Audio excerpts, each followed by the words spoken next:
I'm Paul Levinson, and welcome to Light On, Light Through, episode 382, my review of the second season of American Rust.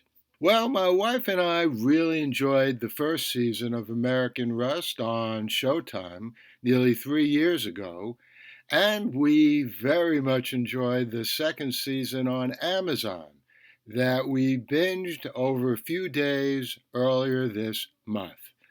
Now, everything ranging from the dialogue to the plot in the second season, even the ending, was in high gear. And here now is the advisory about spoilers in what you will now hear. Plot wise, it took a really long time before you could tell who the killer was. That's always a good thing in this kind of story.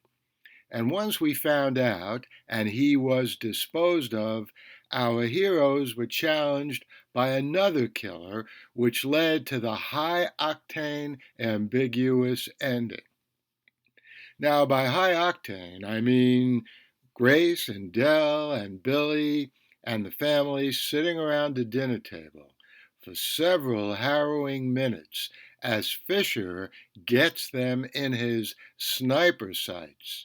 He's perched right outside the house. And when Billy, now with the benefit of some army training as a marksman, spots a red dot in the house, he goes outside to take care of that sniper and his red dot. And there, the second season ends, just as we hear a shot ring out. Now, I looked over that final scene several times, and it sure looks to me that although Fisher is aware that Billy or someone has exited the house, he hasn't had time to refocus his aim on Billy.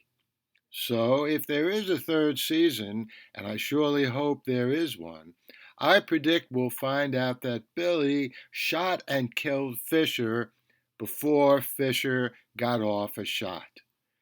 Now, my wife takes a more ambiguous view. On the other hand, though, it's certainly possible that Fisher got off that shot not at Billy, but at someone inside the house at that dinner table. And I will say that one problem I had with that great ending is why didn't Fisher shoot at Dell or Grace right after he had them in his sights? Of course, I'm no sniper, so maybe that's what snipers do. Maybe they play around with getting their targets just right.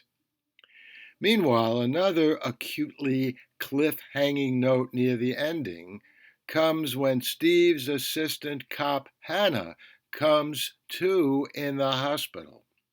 Now, she was pretty much awake when Dell gave Steve his confession, and though Steve was killed by Grace, that was another great scene, and the recording of Dell's confession was destroyed, Hannah could trigger an investigation into Dell and the three murders he confessed to if she remembers what Dell said at that moment and if anyone in authority believes her. Well, optimist that I am, I think that even remembering what Dell said is fairly unlikely given the bad shape that Hannah was in, having been shot by Russell and barely hanging on at that moment. Also, I assume that even if she remembers what Dell said, anyone defending him at a trial could easily impugn Hannah's testimony by letting the judge and jury know what condition she was in when she heard or thought she heard Dell talking. Now, I said that the dialogue was in high gear, and it certainly was.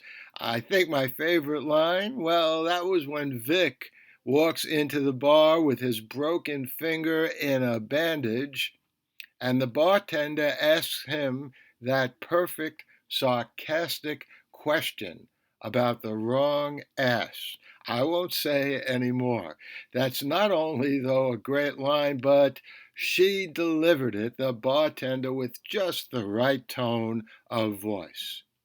Now, I read somewhere that Amazon cares less about what reviewers are saying and more about how many people are actually viewing a series. That certainly makes sense. So here's hoping that these viewers are legion and we will see a season 3 up of American Rust before too long. The Light on Light Through podcast. And I hope you enjoyed that review of the second season of American Rust on Amazon. I'll be back here next Tuesday with another episode of Light On, Light Through. Could be an interview, could be another review. In the meantime, stay safe, stay sound, and enjoy. The Light on Light Through podcast.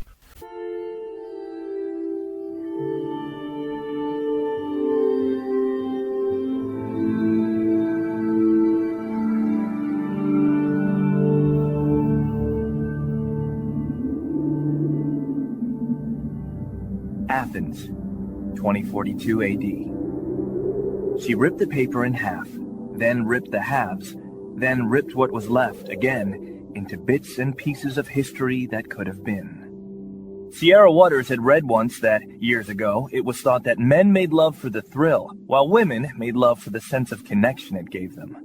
Curled Up with a Good Book says, Sierra Waters is sexy as hell. You can find out more about The Plot to Save Socrates by Paul Levinson at theplottoSave.com. Your brilliant story, it's real life. Paul Levinson Silk Code, about an ancient biotech war raging on in secret for centuries.